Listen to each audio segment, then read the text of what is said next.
Hello students.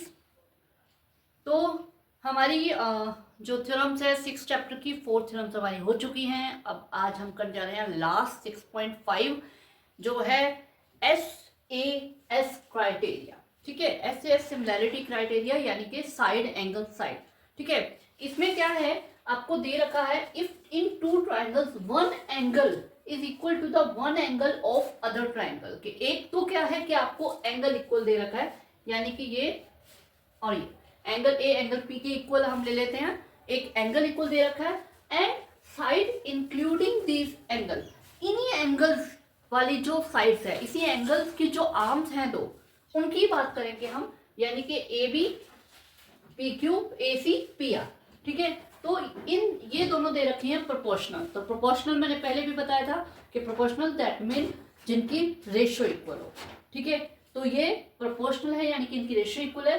Then two triangles are similar. तो हमें क्या प्रूव करना है कि इन दोनों ट्राइंगल्स को सिमिलर प्रूव करना है, यानी कि हमें अब इन दोनों ट्राइंगल्स में क्या दे रखा है, एक तो हमें एंगल दे रखा है in triangle ABC and triangle PQR। इन दो ट्राइंगल्स में एक तो आपका एंगल A जो है वो इक्वल है एंगल P के। ठीक है, एक इस एंगल को बनाने वाली जो आर्म्स है वो प्रोपोर्शनल है, यानी कि उनकी रेशियो इक्वल है। तो एंगल A को बनाने वाली आर्म्स है AB एंड AC, इसके साथ रेशियो इक्वल है। एंगल P को बनाने वाली है PQ एंड PR। ये हमें गिवन है। तो टू प्रूव क्या करना है कि अगर आपके पास ये दो चीजें हैं, यानी कि आपके पास ये दो साइड की रेशियो और एक एंगल, तो एस ए एस रूल बन गया। ठीक है, अगर आपके पास ये चीज इक्वल है तो ट्राइंगल्स क्या है, सिमिलर है। तो देयरफॉर क्या है, ट्राइंगल ए बी सी जो है वो सिमिलर है ट्राइंगल पी क्यू आर। ठीक है, मैंने पहले भी बताया था एक ट्राइंगल मैंने छोटा और एक ट्राइंगल बड़ा लिया है, क्योंकि हमें रेशियो इक्वल दे रखी है, साइड्स इक्वल नहीं दे रखी, तो हम इनको थोड़ा सा इस तरह से शो कर रहे हैं। ठीक है, तो अब इसमें भी एक छोटी सी कंस्ट्रक्शन, सेम कंस्ट्रक्शन जो पहले 6.4 और 6.3 में हुई है, सेम टू सेम कंस्ट्रक्शन हम करेंगे यहाँ पे। ठीक है, हम लेंगे इसके ऊपर पी क्यू के ऊपर एक पॉइंट ले लेंगे एक्स, और पी आर के ऊपर एक पॉइंट आ जाएगा वाई। ये जो पी एक्स है वो ए बी के इक्वल और पी ए सी के इक्वल हो जाएगी पी वाई, और इन दोनों को हम ज्वाइन कर देंगे। तो यही हमें लेना है यहाँ पे, cut P X equal to A B, P Y equals to A C and join X Y. Okay, ठीक है, ये हमारी हो गई कंस्ट्रक्शन। अब हम आते हैं हमारे प्रूफ पे। प्रूफ में हमें क्या करना है, ठीक है, पहले हमें या तो तीन रेशियो इक्वल दे रखी थी उनको लेके चल दिए थे, फिर हमें एंगल इक्वल दे रखा था तो उसे लेके चल दिए थे। अब हम क्या करेंगे, अब सबसे पहला मोटिव हमारा क्या है कि इस ट्राइंगल को और इस ट्राइंगल को, ये जो दो छोटे ट्राइंगल हमारे पास है A B C and P X Y, इन दोनों ट्राइंगल्स को हमें कॉम्बिनेट करना है, जो कि बहुत इजीली हो जाएगा। सारा कुछ ही हमें गिवन है, गिवन नहीं आई मीन टू से, देखो ए बी और पी एक्स इक्वल दिए हैं, हमने कंस्ट्रक्शन की है, ए सी पी वाई ये भी हमारी कंस्ट्रक्शन है, और एंगल ए एंगल पी के इक्वल हमें गिवन है। तो तीनों चीजें हमारे पास है, तो हम इनका यूज करके इन्हें क्या है, कॉम्बिनेट कर देते हैं। ठीक है, तो ले लेते हैं in triangle A B C and triangle P X Y, हमारे पास क्या आ जाएगा, ए बी जो है वो इक्वल है पी एक्स के, एंड ये हमारी क्या है, कंस्ट्रक्शन है। ठीक है, एंगल ए जो है वो इक्वल है एंगल पी के, ये हमें गिवन है, एंड पी वाई जो है, ए सी जो है वो इक्वल है पी वाई के, ये भी हमारी कंस्ट्रक्शन। ठीक है, तो ये कौन सा रूल लग गया, by S A S rule, triangle A B C जो है वो कॉन्ग्रुएंट हो जाएगा ट्राइंगल पी एक्स वाई के। क्लियर, ठीक है, कॉन्ग्रुएंट हो गया। अब जब दो ट्राइंगल कॉन्ग्रुएंट हो जाते हैं तो हमें पता है कि उनके सारे कॉरस्पॉन्डिंग पार्ट इक्वल हो जाते हैं। तो अब हमें यहाँ से क्या मिलेगा, हमने इन्हें कॉन्ग्रुएंट क्यों किया है, अब हमें यहाँ से मिलेगा इसके जो सारे कॉरस्पॉन्डिंग एंगल हैं वो इक्वल हो जाएंगे। तो हमारे पास देखो एंगल कौन से बचते हैं, ए और पी तो ऑलरेडी हमें इक्वल दे रखा है, तो हमें पी जो है वो एक्स के इक्वल हो जाएगा और सी जो है वो वाई के इक्वल हो जाएगा। तो कर लेते हैं हम बाय सीपीसीटी, ये आ जाएगा एंगल बी जो है वो इक्वल आ जाएगा एंगल एक्स के और एंगल सी जो है वो इक्वल आ जाएगा एंगल वाई के।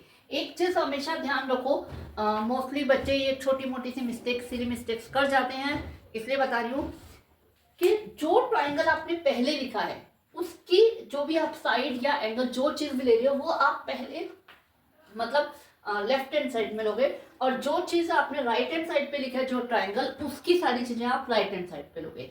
तो ये एक फॉर्मेट है, एक तरीका है, एक सिस्टम है मैथमेटिक में ज्योमेट्री की क्वेश्चंस करने का। तो इसे थोड़ा सा जरूर रिमाइंड रखो, बहुत अच्छा रहेगा। ठीक है, तो बाय सीपीसीटी हमारे ये एंगल्स इक्वल हो चुके हैं। अब हमारा नेक्स्ट मोटिव क्या है? हमारा नेक्स्ट मोटिव है एक्स वाई को पैरेलल करना है क्यू आर के।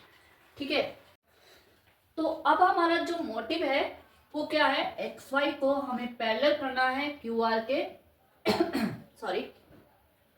तो उसके लिए हम क्या करते हैं, ये जो हमें दे रखा है गिवन, दो साइड की रेशो हम इसका यूज करेंगे। तो हम ये ले लेते हैं A B upon P Q जो है इक्वल है A C upon P R के, ये हमें क्या है गिवन। ठीक है, अब हम क्या करते हैं, ए बी की जगह हम ए बी के इक्वल क्या आ रहा है पी एक्स, इसे पुटअप कर देते हैं, और ए सी की जगह पी वाई पुट कर देते हैं। ये क्या है बाय कंस्ट्रक्शन, तो ये हो जाएगा। ठीक है, अब क्या है ये क्या है, ये आप देख सकते हो P X upon P Q and P Y upon P R. तो ये एक आपकी बीपीटी की कॉलरी है। बीपीटी में हम क्या करते हैं, P X upon X Q equal है P Y upon Y R के।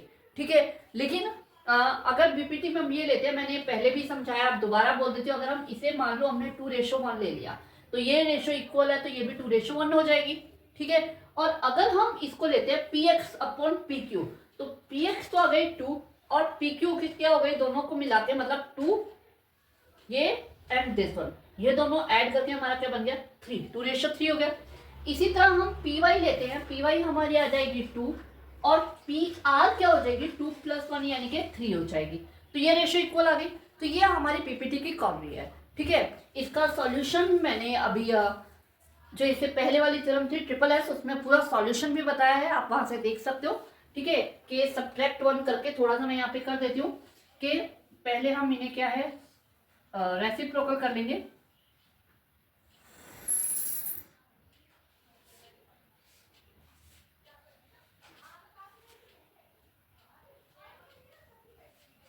Equal P R upon P Y. अब इन दोनों में से हम सब्ट्रैक्ट 1 करेंगे, -1।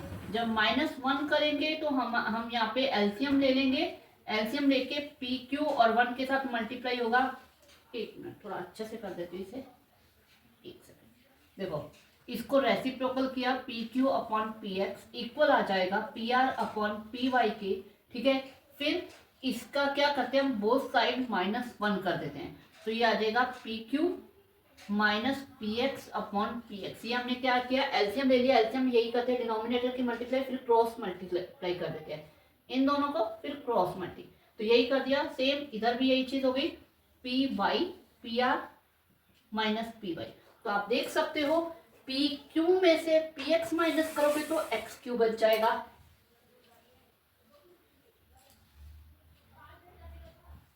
और नीचे पी एक्स रह जाएगा। इसी तरह पी आर में से पी वाई माइनस करोगे तो वाई आर बच जाएगा, और नीचे आर वाई आ जाएगा। तो ये आ गया आपके पास, आ गया। तो हम अब इसे यहाँ पे हमारा ये आ जाएगा, ये हमारी रेशो जो इक्वल आ गई है। ये रेशो अगर हम कन्वर्स बीपीटी की बात करें तो आप उसमें क्या बताते हैं कि अगर ये वाली रेशो इक्वल आ जाती है दो साइड्स की ट्राइंगल के अंदर, तो जो थर्ड साइड है वो पैरेलल होती है। कन्वर्स बीपीटी हमें यही कहती है। तो यहां से हमारा हो जाएगा बाय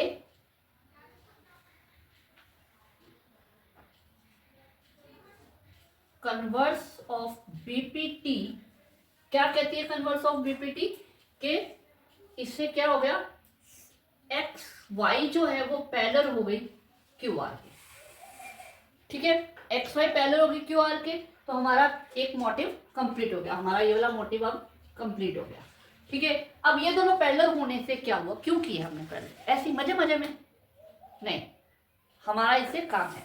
ये दोनों पैरेलल होने से क्या होगा कि ये दो जो कॉरस्पॉन्डिंग एंगल है ये हो जाएंगे इक्वल, ठीक है, तो ये कॉरस्पॉन्डिंग एंगल इक्वल हो जाएंगे। और अभी हम पहले हम b को p x के इक्वल कर चुके हैं, अब x जब q के इक्वल आ जाएगा तो उससे b हमारा q के इक्वल आ जाएगा। और यही हमें प्रूफ करके जब दो एंगल्स जो है तीनों एंगल जब इक्वल हो जाएंगे, किसी भी ट्राइंगल के दो ट्राइंगल्स के कॉरस्पॉन्डिंग तीनों एंगल जब इक्वल हो जाएंगे तो वो ट्राइंगल क्या होते हैं, सिमिलर होते हैं, तो हमारा जो है टू प्रूफ कंप्लीट हो जाएगा। यही करने वाले, थोड़ा जल्दी में बोल गई लेकिन अब मैं धीरे से कर रही हूँ, ठीक है।